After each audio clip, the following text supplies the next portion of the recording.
Solapur news 24 मध्ये आपलं स्वागत आहे। आजच्या प्रमुख बातम्यांवर एक नजर टाकूया। बिजापूर पुणे महामार्गावरील हत्तूर ते केगाव बायपास रोडवर कॅरी घेऊन जाणारी आयशर गाडी नियंत्रण सुटून पलटी झाल्याने एका युवकाचा दुर्दैवी मृत्यू झाला असून चालक गंभीर जखमी झाला आहे। हत्तूर ते केगाव बायपास रोडवरील नॅशनल हायवेवरील एका ऑफिसजवळ ही घटना घडली। पुणे हायवेकडे जात असताना आयशर वाहनावरील चालकाचे नियंत्रण सुटले, त्यामुळे वाहन पलटी झाले।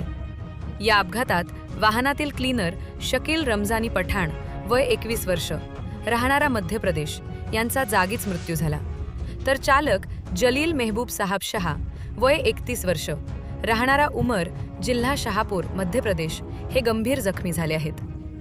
दोघांनाही तातडीने सोलापूर येथील श्री छत्रपती शिवाजी महाराज सर्वोपचार रुग्णालयात दाखल करण्यात आले आहे। जखमी चालकावर उपचार सुरू आहेत। मृत व्यक्तीच्या नातेवाईकांना माहिती देण्यात आली।